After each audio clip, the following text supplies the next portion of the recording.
Buenos días, doctora Cabrera, bienvenida a Diálogo Ciudadano. Buen día, muchas gracias por la invitación. Esta semana es una semana importante, ¿no? Para rendir cuentas, para establecer balance de lo que se ha avanzado como sociedad, como Estado, como comunidad, respecto pues de la lucha de las mujeres por mejores condiciones de vida, entre ellas la vida física. Hemos leído, hemos comentado algunos casos de este año ya en enero, y en Lima Sur, donde la Radio Estéreo de Vida trabaja fuertemente, Villa El Salvador es el segundo distrito con mayor atención de casos de violencia, y comparados con el año pasado hay un aumento significativo. ¿Qué medidas creen ustedes que se puedan establecer para, pues no todos los años, pues no, cuando conmemoramos el Día Internacional de la Mujer, los casos siguen aumentando? Sí, lo que vemos acá es que lo primero es reconocer que esta violencia existe. Así parezca algo raro y algo que no debería pasar, a la fecha nuestras autoridades siguen sin reconocer que este tipo de violencia existe y que acecha la vida de miles de mujeres día a día. En Lima Sur, al igual que en Lima Metropolitana y en todo el país, las cifras de violencia tienden o a mantenerse o a subir, y eso es bien peligroso. Entonces, lo que vemos acá, primero que nada, reconocer que la violencia que se sufre normalmente suele venir de la pareja o expareja, pero también es una violencia que se basa en estas creencias de que la mujer pertenece a, que la mujer tiene menos derechos que, y también lamentablemente parte de una educación como sociedad que nos ha enseñado que esto es así, ¿no? Que nos ha enseñado a veces también a culpar a la víctima, cómo estaba vestida, a qué hora salió, por qué no tomó taxi seguro, por qué no estaba con las amigas. Entonces también acá es importante, aparte de reconocer que esto ocurre y ver las maneras de plantear soluciones, también siempre ser un apoyo y a la víctima creerle y sobre todo decirle, aquí estamos para ti. No llegar a culpabilizarla, no hacer que la víctima tenga miedo de decir estas denuncias, porque esto también es algo preocupante. Las cifras siguen creciendo, pero también sabemos que no todos los casos son denunciados. Claro. Entonces es algo que realmente tenemos que empezar a cambiar a veces el chip que tenemos como sociedad, porque nos afecta grandemente no solo a las mujeres, sino a la sociedad en general, que esta violencia siga presente. Y es importante en este contexto, pues, socializar y profundizar más los conceptos de autonomía física, ¿no? Desde el punto de vista de ustedes, ¿en qué consiste o debe consistir la autonomía física de las mujeres? Bueno, es el derecho a tomar decisiones sobre el propio cuerpo sin coerción, sin violencia, sin discriminación, y está relacionada con derechos que pues todas las personas tenemos, a la salud, a la educación, a la justicia y a la protección contra la violencia, en este caso la violencia de género. La autonomía física es un derecho que está reconocido en tratados internacionales como la CEDAW y la Convención sobre los Derechos del Niño, porque también acá cabe decir que estas mismas violencias que nos atentan a nosotras como mujeres, también muchas veces son aquellas que atentan a nuestras niñas, niños y adolescentes.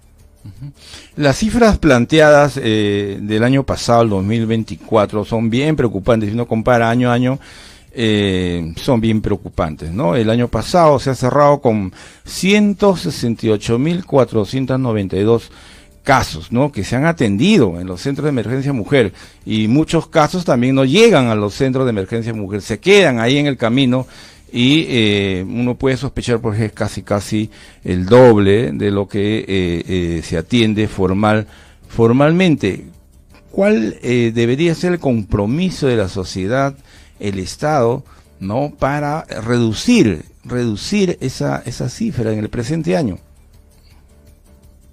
Sí, bueno, como sociedad volvemos acá al punto de creer a las víctimas y también cómo nos referimos. Si tu hija, tu sobrina, tu esposa te escucha hablar sobre denuncias de violencia sin creer, culpando a la víctima, sin darle la importancia del caso, ¿qué te dice a ti que en el momento en que esta persona sufre violencia tú puedas ser una fuente segura a la que pueda avisar para tener el apoyo para denunciar.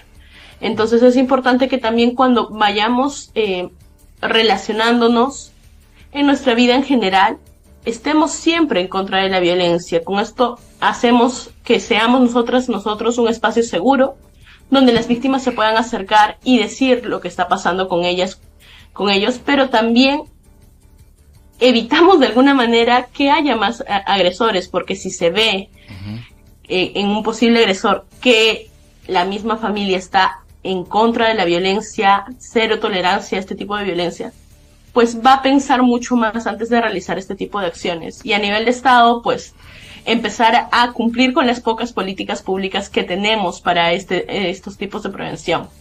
Estamos ahora con un Congreso, con un Ejecutivo que no cree que la violencia de género existe y que está haciendo todos los esfuerzos por eliminar las pocas políticas que tenemos.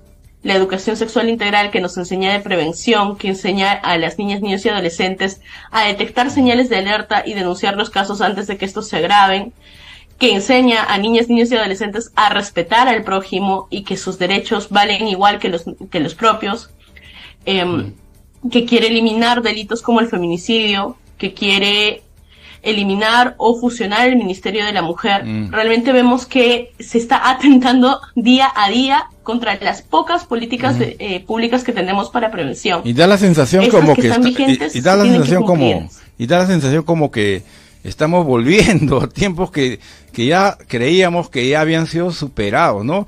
Y ligado a esta idea, pues, de normalizar, ¿no?, la violencia. Pero observamos también avances importantes, fundamentalmente en las mujeres, adolescentes y jóvenes, ¿no?, las nuevas generaciones, ¿no?, de mujeres que están siendo educadas y tienen un nivel de información para no tolerar, pues, este tipo de violencia. En ese punto, ¿sientes que hemos avanzado algo a nivel social, a nivel de la sociedad? Sí, afortunadamente vemos en nuestras jóvenes que poco a poco van conociendo mucho más sus derechos, poco a poco van hablando más abiertamente de sus derechos y siendo ellas y ellos mismos voceras y voceros de lo que es la igualdad, de lo que es la prevención de la violencia. Entonces también algo importante es dar espacio a estas voces jóvenes, escuchar lo que tienen que decir. Nuestras adolescentes también pueden hablar de prevención, también pueden hablar de casos de violencia que han visto o vivido.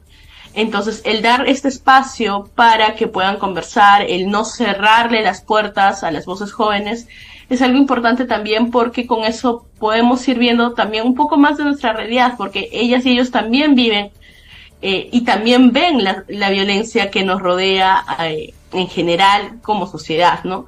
Entonces, el aportar y poder dar espacio a estas voces que no siempre son escuchadas es algo importante para seguir con nuestra evolución. Finalmente, ¿qué mensaje en esta semana y el sábado que se conmemora un día más, un Día Internacional de la Mujer, daría, señora doctora Cabrera, a las mujeres y fundamentalmente también a los varones?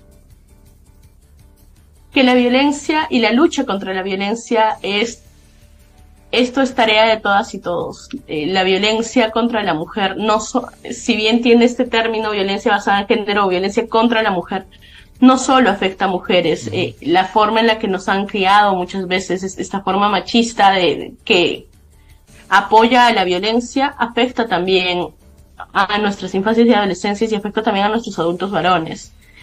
El hecho de que se nos encaje en ciertos roles que puedan tender a ser violentos o violentados afecta a la sociedad en general.